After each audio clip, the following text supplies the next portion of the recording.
Everybody to tonight's call. I really appreciate the fact that you've all come on a little earlier. Obviously, a lot of people on the call have kids and other things that they have put aside for tonight. So I really appreciate the fact that you've all made some time to come on at 7:30. I'd really love to welcome Celine Egan to our call tonight. She's our very special guest. And a little bit of background about Celine. Celine, how long ago was it that you joined the company? It must be coming up 8 years. Where are we now? So it was end of 2009, 2010 kind of really. So yeah, so 6 and a bit years now. Six and a bit years. And Celine was actually originally brought on as a consultant. She has an extensive history in the direct sales industry and was one of the lead team members for Tupperware, and certainly brought some new vision to our company, and over the last half a dozen years has been sort of instrumental in helping us to grow astronomically. We're smashing records all over the place every single month now, and we've got to give a big thanks to Celine and her vision of what she's brought to the company. But one of the reasons that we asked Celine to be on the call tonight is several weeks ago, a few of us were having a chat about moving forward in the business, and some of us were facing some challenges that we felt that were inhibiting us from moving forward, and another whole group of us were tending to sort of sit back in our comfort zone and just exist in our comfort zone. Several of us tend to find that the management mode is often the easiest place to revert to when challenges are put in our place. So one of the reasons I've asked Celine to come onto the call tonight is she's a really great person to give you a kick in the pants.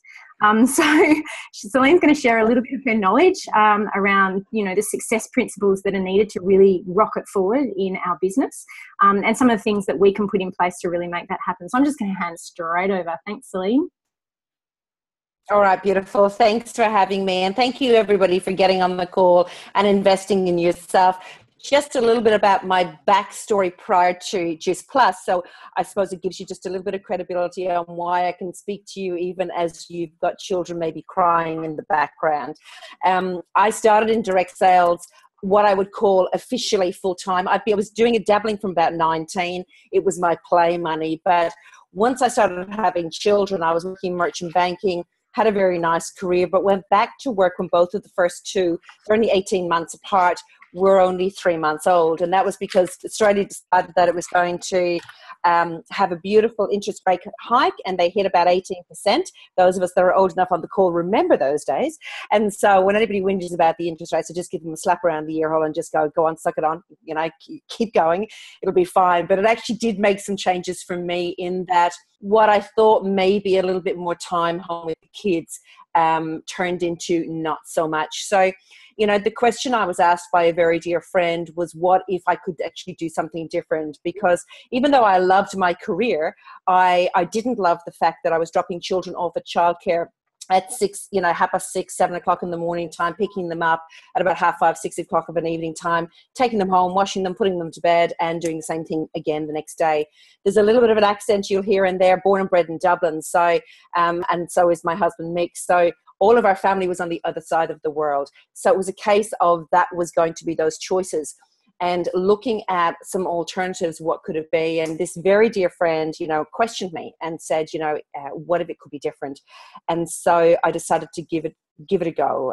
After much soul searching, two things got in my way, and I'm going to share these because sometimes they can get in our way. I've come across these stories many, many times. The first one was my ego.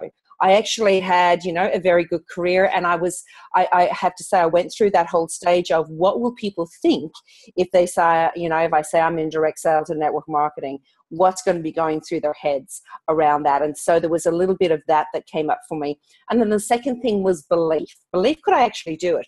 I knew I could actually do direct selling. As I said, I'd been doing it from about 19, but for play money, I never took it seriously. And suddenly it was going to be the serious option to become plan A to replace my income. So there was some belief issues there as well. After a little bit of a chit chat and with Mick and just really soul searching, I realized, well, the ego one was not going to serve me. If I was going to spend my time worrying about what other people think, they were certainly not going to be paying my bills. So I needed to kind of go put that to one side and go, you know what, it's actually not about them. My big why is about being able to have those choices to stay home with those kids, or at least be able to raise them in a way that they weren't being raised by somebody else all of the time. So that was the first part. And the second part I realized was that success leaves clues. So my belief in myself didn't need to be there right straight away. I actually had people around me that believed in me, that believed that I could actually do it. So what I was going to do in that first little while was I was going to borrow their belief in me until my belief in myself was strong enough to keep pushing through. And I hope you kind of get what that means. So oftentimes we believe for you before you believe for yourself. And that's actually okay. It's just borrowing a little bit of that as you go along. And then as you achieve those little goals step by step by step, the belief grows stronger and stronger. And my defining moment early on in it, my first goal, I had the goal, yes, I put this big, hairy, audacious goal out there that I was going to replace my income within a year. I was going to give myself 12 months, head down, bum up, and see what I would do. I still had the full-time job. I couldn't afford to give that away. I still had the 2 children under 2, tried to give them away, but they kept coming back. So it was, my life was going to be building this business around what was already going on for me. So so what I decided to do was, set myself a few small incremental goals. And my first one, and a few of you on the call have heard this before, but my first one was a side-by-side fridge freezer. Just vision it, guys. Vision it. This is 23 years ago. That was a really cool goal to have, I might add, okay? It was quite a sexy goal. And I remember with great pride being able to go down. I remember exactly where it was. I lived in South Australia at the time. It was on the corner of South Road and Melrose, in Melrose Park in Edwardstown. And I was able to go in and pay cash for this side-by-side fridge freezer. I was so freaking excited. I'm sure they were wondering, why was she excited about buying a fridge freezer? But for me, it was me actually telling myself I could do this. Every time I looked at that fridge, which is a lot when you've got kids, I reminded myself that I actually did that. I could do that. And so those next goals of being able to replace my income, I just knew that if I kept putting one step in front of the other, if I kept listening to those people who had walked the journey before me, that I would get there. And so kind of fast forward a little bit, that was the April I'd gone back to work. Shane was only 3 months old.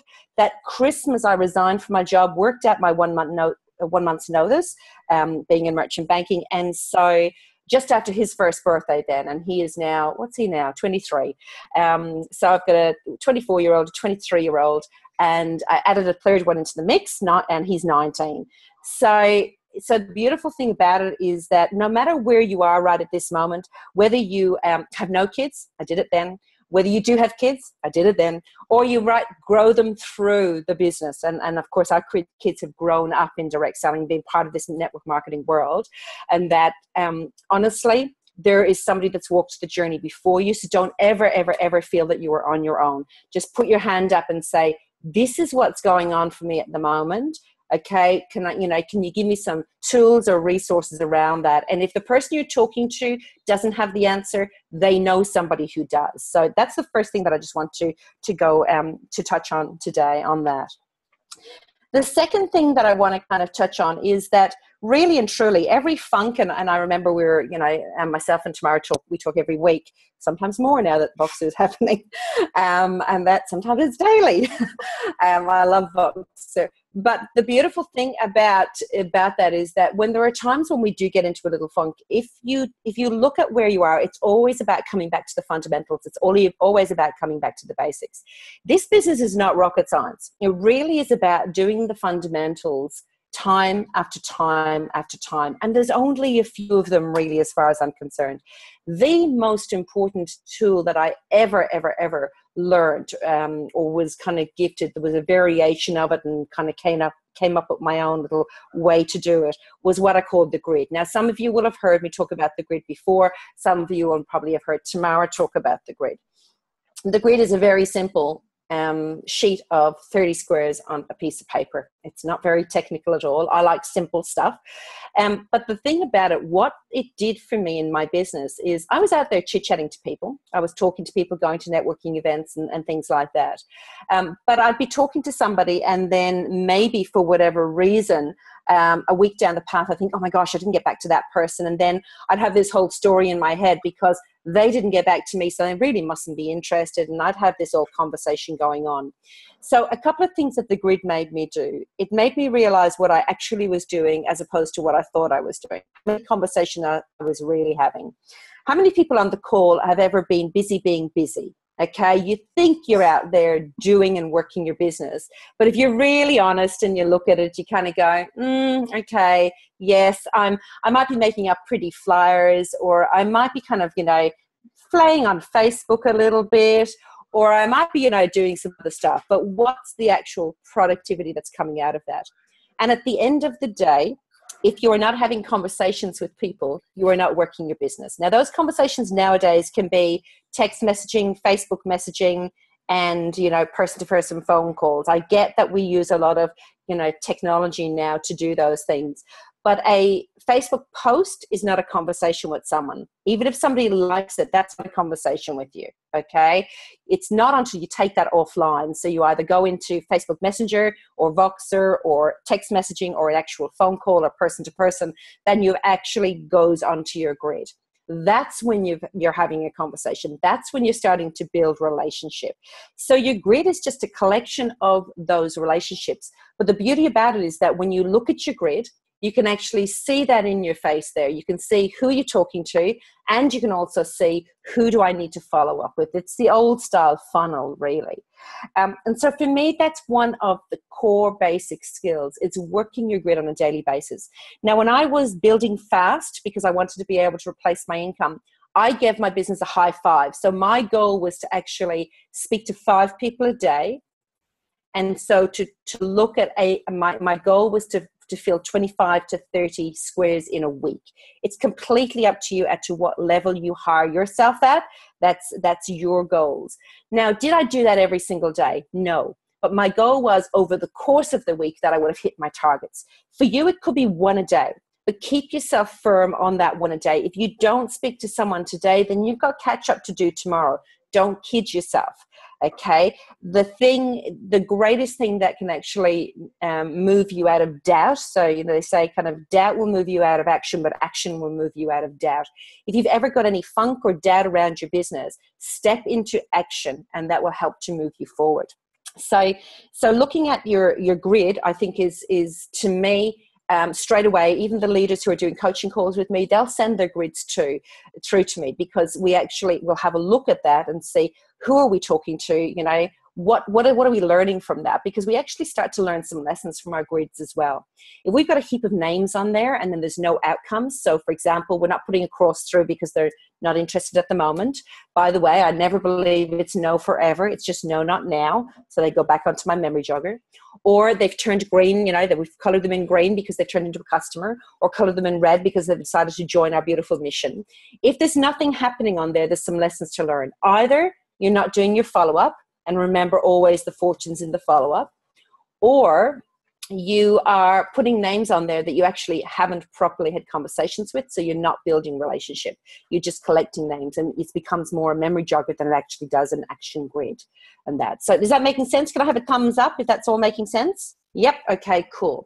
Now, I've done a little video as well that's on the YouTube, and I'm sure it's probably in your resources and things like that as well, just a little bit further on the grid if I was talking too fast, because I do that, and you want to go back over it kind of thing as well. So feel free to revisit that.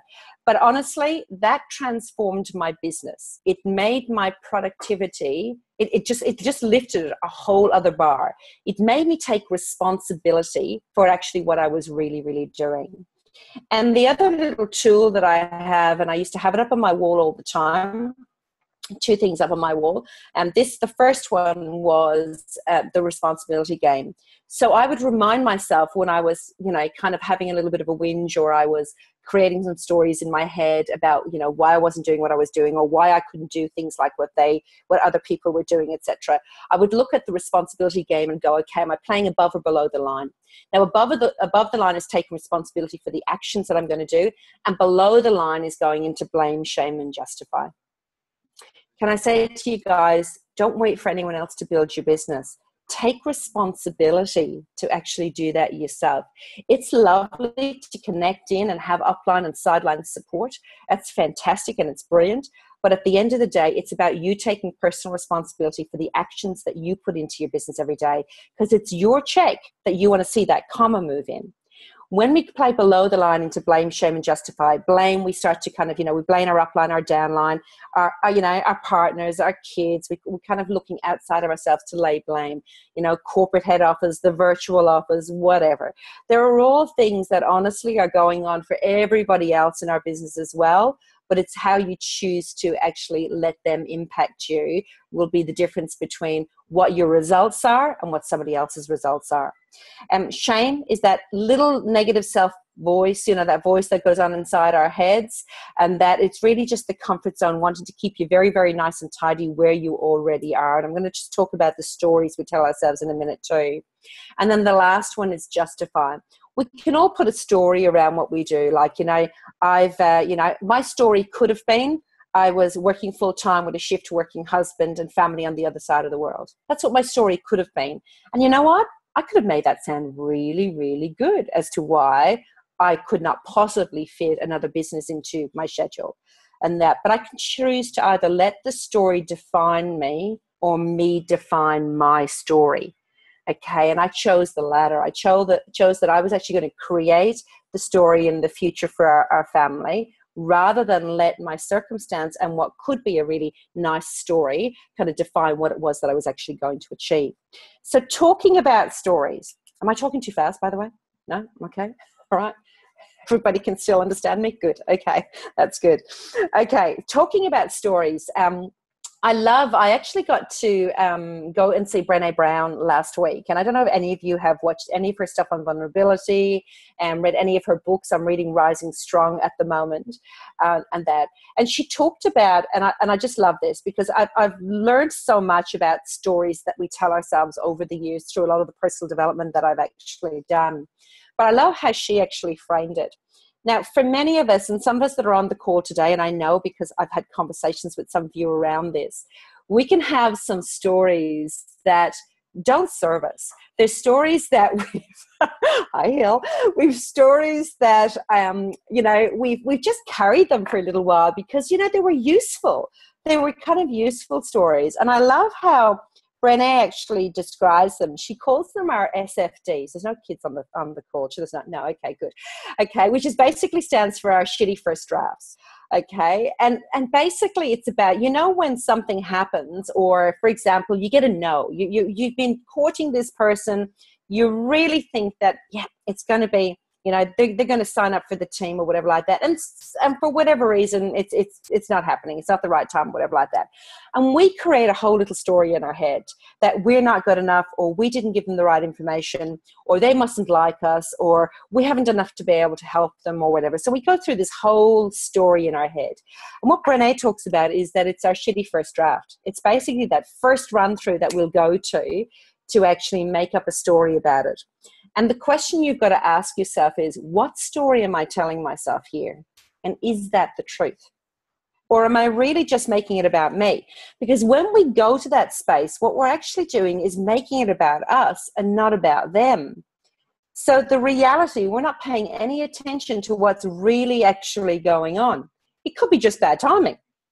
It could be just that this is not for them. Because everybody can do our business, it doesn't mean that everybody should. Okay, at the end of the day, the beautiful thing about this is that everybody can give it a go if they want to, but not everybody's actually going to give it a go. They're not actually going to commit to what is going to happen. And sometimes we can create a whole story around what we have or haven't done as to, what their success is going to be. So it's about asking yourself, when you find yourself going into that storytelling, or you're attaching meaning to something, ask yourself, is this just a shitty first draft, or is this actually truth? Okay. Is this actually something that I've got control over and that I'm actually just making up a whole heap of stuff around this? Or is there some other truth at play here? Okay. What is it that I need to know to believe in myself more to actually move past this? okay, and not start to create a whole story that then can become an excuse for us not moving in action again. Because I don't know about it for you, but I know it's definitely happened for me, where we have a whole story around things and we wallow in that story for a week or even a month or even longer. And so it actually doesn't serve us. We don't move into action to get where we want to go. Is that happen for anybody else, or is that just me? Yeah, good. Okay, awesome. I thought it was just me being strange again, but that's okay. Alrighty. So what I would encourage you to do is start to identify when you go into those storytelling, when something happens that you attach another meaning to it. Okay, and ask yourself, okay, is this a story? Okay, or is the truth in here? And what can I do about it? What can I learn from this situation? And how can I move forward? In this moment, how can I move forward in powerful action towards my goals? Okay, life is just a series of moments. So if we choose in moments to actually move forward in action, then what will happen is we'll start to create, really, really good habits. That leads to really good DMO, which is another basic skill in our business. It's a basic fallback that we go back to. So your DMO, your daily method of operation, what are the things that the people who are walked this journey before you are doing on a daily basis to create the success that you want? There's always someone that's walking this journey before you. And there's quite a number of them on this call tonight that have actually walked this journey before you. So for me, for example, a daily method of operation is making sure that I'm putting somebody on my grid. That before anything else is the most important thing. If I'm not adding to my grid, what will happen is I won't have business a couple of months down the track, because I need to be starting to build relationships now to start to see things coming into my business down the track. That's the first part. The second part is, as well as adding to my grid on a daily basis, what follow-up do I need to do? So somebody who's already on the grid, where am I in that relationship building? Okay, so that's really important part of your DMO. Is making sure that not only are you adding to the grid, but you're following up on the grid. They're those two things that, to me, are more important than anything else. If you're not doing them, then you're not going to be adding into your funnel to be able to have conversations and relationships to build on. I think they're really, really important. Okay.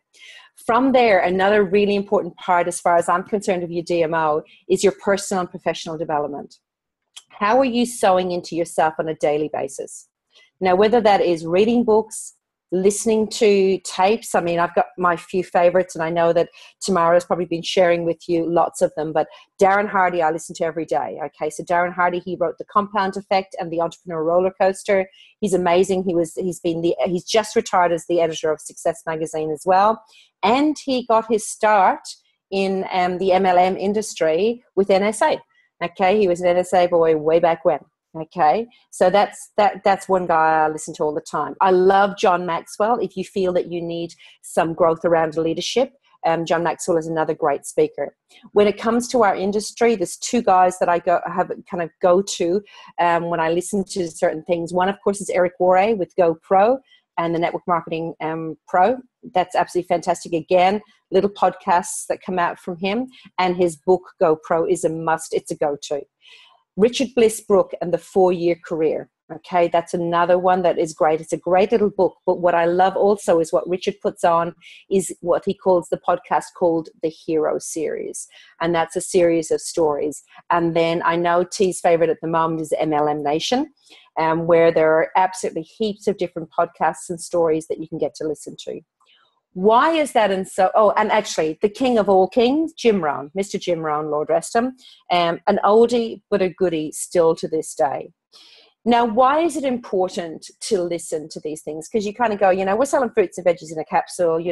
Why do I need all of this extra personal and professional development? The reality is, guys, as I said before, success leaves clues. These guys have walked the journey before us, and in listening to their stories, you get to see how they overcome the challenges that will pop up for us. They will pop up for every single one of us, no matter how positive or how motivated we are.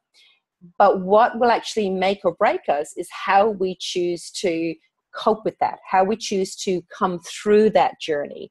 And we all will come through it, but it's by having this extra little bit of, I suppose, armor on us. And that's how I look at this. By listening to all of this stuff every single day, it's like me putting an armor on. It makes my belief rock solid in what it is that we do as an industry. I am so loud and proud of the fact that I'm a direct selling chick and network marketing professional. I mean, I just love this industry because of what it's been able to do for our family and what I get to see every single day, what it does for people. We are so blessed to be in a company where not only do we have an amazing business model, but we also have amazing product. Hand in hand, we have the winning formula. This is your golden ticket, guys. It really, really is. So by listening to these people all of the time, it gives you the verbiage rolling off your tongue. Sometimes something will come out of your mouth and you'll go, where did that come from? And then you'll kind of be driving home and you think, oh my gosh, that was Jim Rohn just coming out of my mouth. And it's because, you've listened to it so often that it becomes part of your DNA. And it just resonates with you. And so you've always got that backup. And there's nothing, for those of you who are parents, there's actually nothing more exciting than when you then hear that coming out of your children's mouths because they've had to sit in the car and listen to your CDs for all those years and whinge about it and complain that they were not listening, but they really were. And it just holds them in good stead. So you get to educate the future generations while you're educating yourselves. And I think that that's really pretty cool. So a really important part of your DMO is that personal and professional development because it also helps you to overcome the negativity. So when you are feeling that little bit of a funk, I throw on a CD. I have my go-to people. I have my list of people that are my go-to people. They will call me on my BS. They will make me see if this is a story or if it's actually a truth, and they will move me into action. So I've got my go-to people that I can call at any stage and just, they will tell me the truth. They will say what I need to hear rather than what I want to hear. Make sure you surround yourself with people like that as well. It's really important to have a few of those in your life so that you know that they will help you to stretch and grow.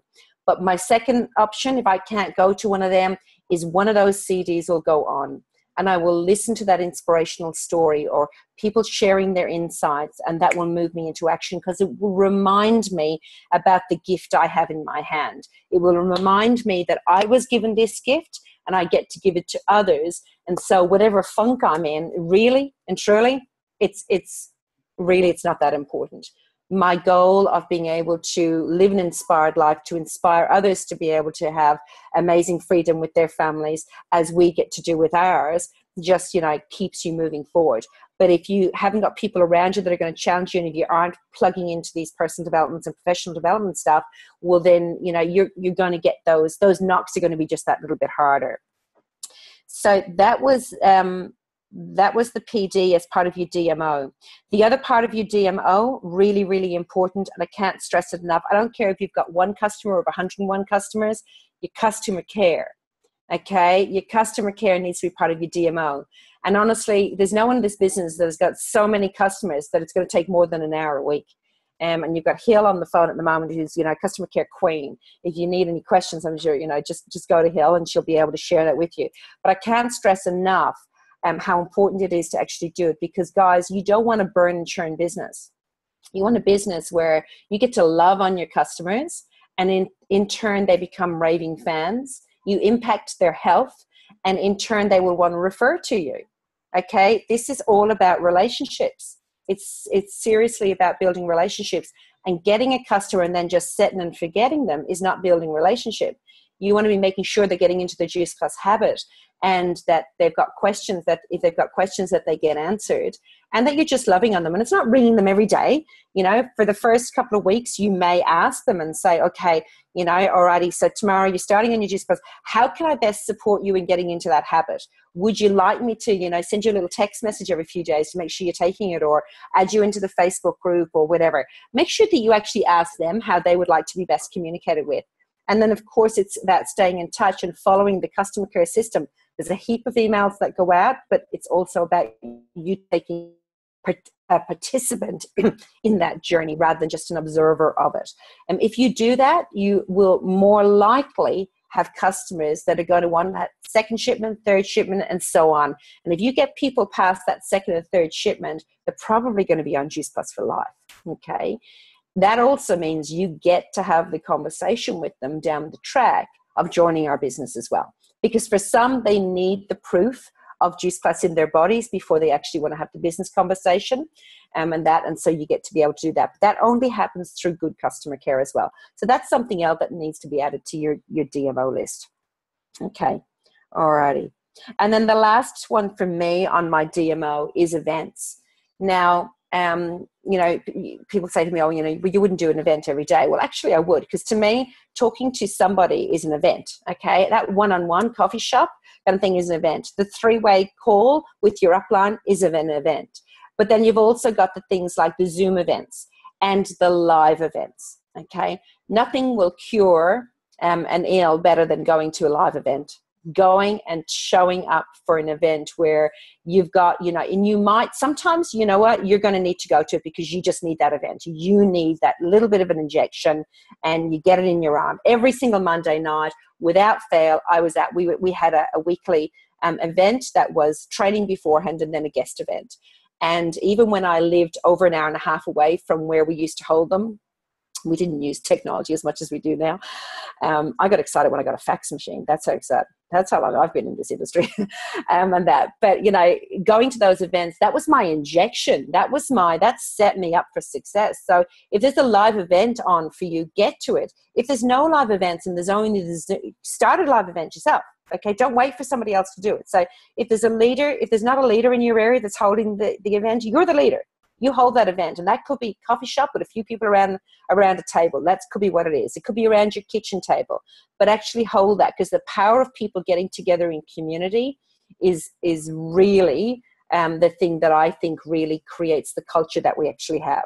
But then, of course, the second thing is your Zoom. I just got off a Zoom a little while ago, about an hour or so ago, the New Zealand Zoom, and we had 28 people from all different parts of New Zealand, all getting to know one another and building community together. So nobody felt isolated, even though some of them are stuck in, little towns in, the very north of the North Island and right down the south of the South Island, and no one else near them. Suddenly they became part of a family. They became part of a community, and they were buzzing by the time they got off there, because they realized they're actually part of something bigger than themselves. That's, to me, what events does. It helps you see that this is actually bigger than you. And when we get that about life, this whole life that we're living, this whole mission that we are here to build, the reason you're on this planet is actually bigger than you, that's when your business actually really, really takes off. Because people can feel that from you, they can feel that energy, and they want to be a part of it, and they get attracted to it. So events, again, are part of your DMO. So those few things, if you work your grid, it might seem like a lot, but honestly, once you start to do it, it's not a lot. Working your grid daily, so just going out of your way to make sure that you're having those conversations. And that could be networking, or it could be online, whatever it might be. And I can do a talk another time on effective networking, because I think that's really really powerful too. Working your grid, doing your customer care, making sure that you're doing your follow-up. And again, all of these things will happen very, very naturally and very easily, as long as you've actually got that DMO and you're committed to taking action yourself, and then holding your events. All of those things will continue to move you in the direction of achieving your goals and dreams. And I'm here to tell you guys that, honestly, if an Irish lass from Dublin can create what she's wanted out of, this industry and this business, so can you. Seriously, it is not rocket science. It's about just wanting to share with other people enough that you get yourself out of the way.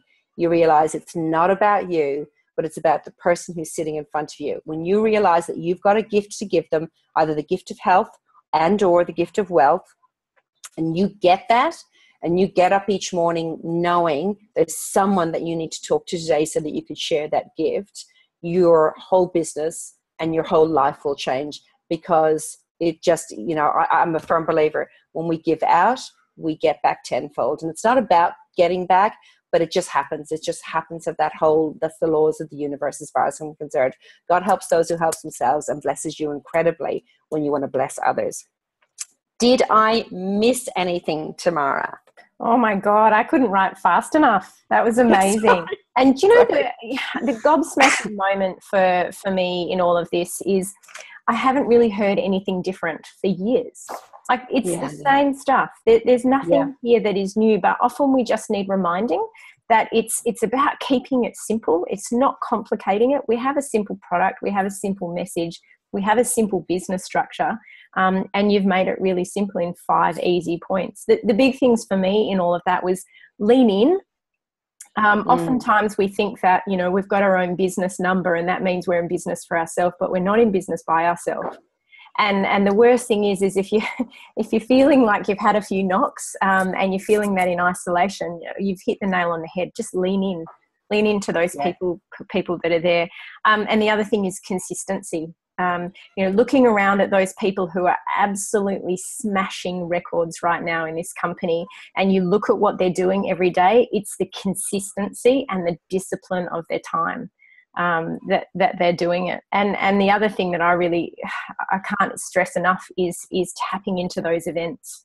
And no matter how big or small those events are, just tapping in. Even, 18 years down the track, I'm learning new things with every event that I go to. I've heard a lot of stuff a million times over, but I'm still learning something new every time. So don't think you know it all and you don't need to attend an event. And I guess the other thing with that too is don't ever attend an event by yourself. Make sure totally. you're a person on either side. And that should always be your objective. So I remember Jordan Adler talked about that. He was at a baseball game. Now, Jordan Adler wrote Beach Money, another great book to read at some stage, guys. But Jordan was talking about that he went to a baseball game and he was only in the beginnings of his business. And he thought about it. He thought, gosh, imagine one day if this was my team, if this was my business. And he actually, he was sitting talking to somebody about it. And they said, well, one day it could be if you commit to every day going to the event. So when the weekly event is on, or a couple of events that you go to, that you make sure you've got somebody on your left and somebody on your right. And then at least one of them is going to want to do something. And then the two of you go to the next meeting and you both have somebody on your left and somebody on your right. And you keep doing that and you hustle, you go to work. One day it could fill this football stadium he's talking about, his business would fill a football stadium. Okay, now with his business, it would actually, his book that he wrote, Beach Money, all of that money goes to Kiva, and that they give micro loans, and that because he doesn't need that extra money, his business is from that. But he just went consistently with a person on his left and a person on his right. And he sometimes said he'd have to drag people, or just, bribe them to come along to be that extra person for him. And sometimes they were the very people that suddenly went, oh, this is what he does. Oh, okay. And if you've ever met Jordan, and I've had the pleasure of having lunch and dinner with him a few times now, he is the most unassuming, shy guy. He's only short. He's just a gorgeous guy. So he is so shy. He's an introvert. And yet he just has a passion bigger than himself to be able to make a difference for, first of all, his own life and now the lives of others. So, and I'm going to leave you with this question. Instead of when an issue or a problem arises, instead of kind of wondering about, again, going to that story, ask yourself the question, how can I move through? How can I, with every obstacle that comes up, ask yourself, how can I? Because remember, when we ask ourselves the right questions, we get the right answers. Okay? So if you've got something, how can I move through this? How can I invite to this event? The answers will come up from you. Your subconscious will go to work for you. It really, really will. So just remember, just keep asking. This is where I also find too, by listening to a lot of those podcasts, you get some really, really powerful questions that you can start to take note of.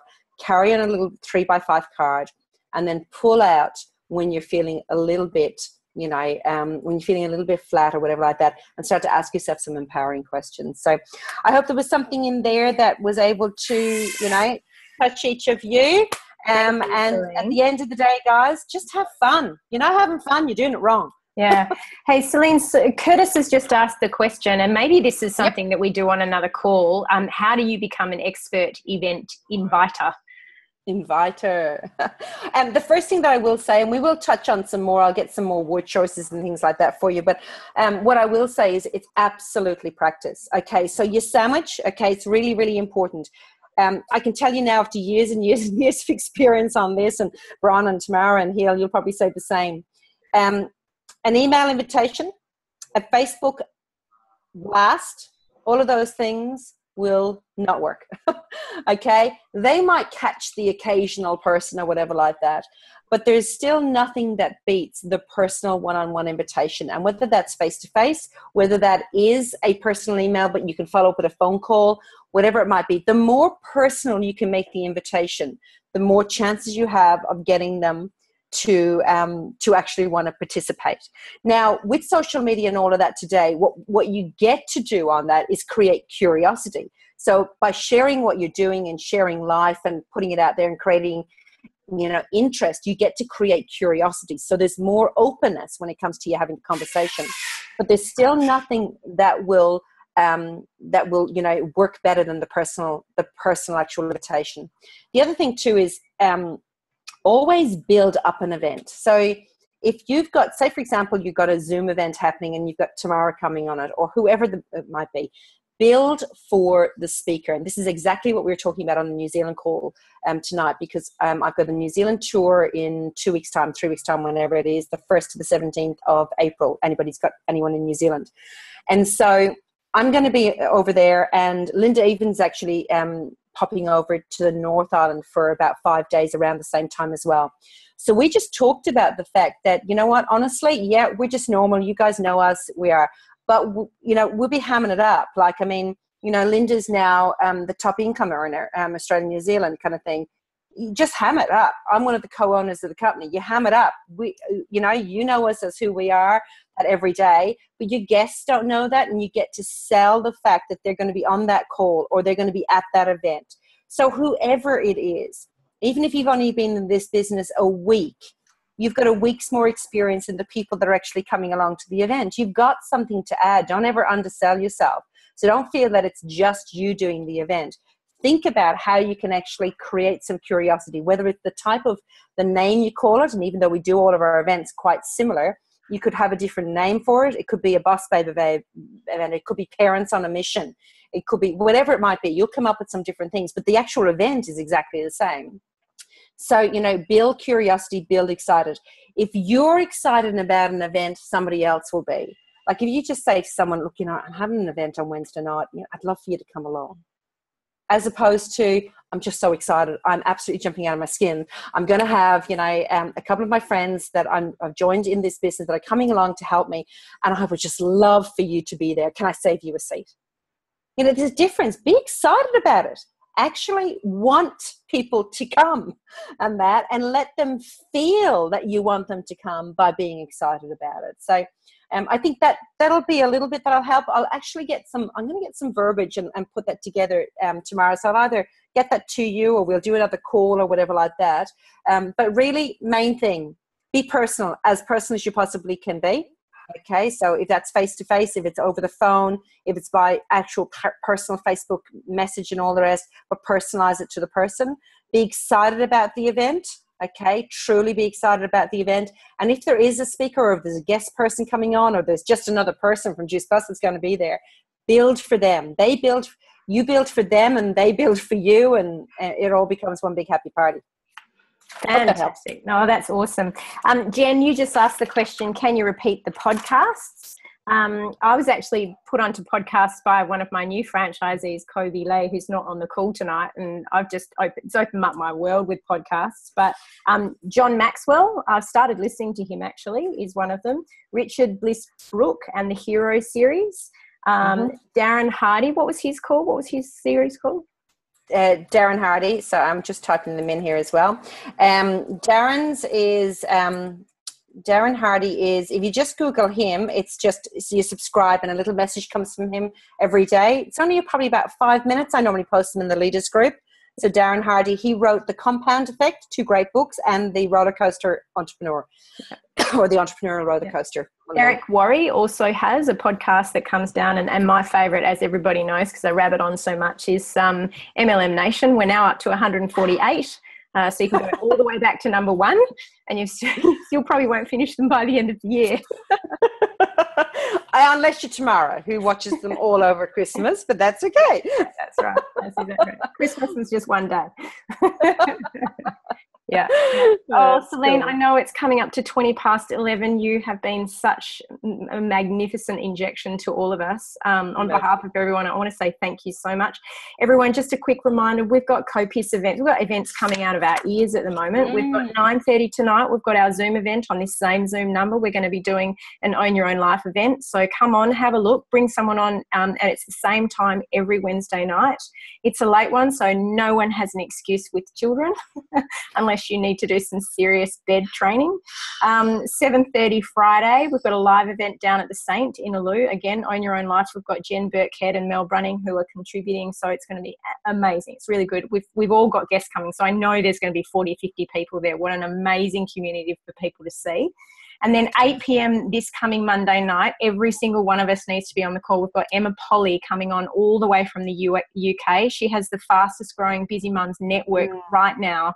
You want to hear exactly what she's doing because she is using social media to the max, and she's seriously building around her family and helping other mums and dads build around their families. So we've also got our 5-1 March into March incentive. So 5 new customers, 1 new franchisee. It's so doable. And then you get to come along to our qualifiers brunch in April, which Hilary, Bron and myself will be hosting. So there is so much happening in March. I really want to encourage everyone to just lean in, tap in, and get your people in front because this train is leaving the station. You're either going to be on it or miss it. Absolutely. It's awesome. So well thanks, done. Crew. Thanks so much for getting on, and hopefully I'll see a couple of you in about an hour's time. Okay. Well done, team. Okay.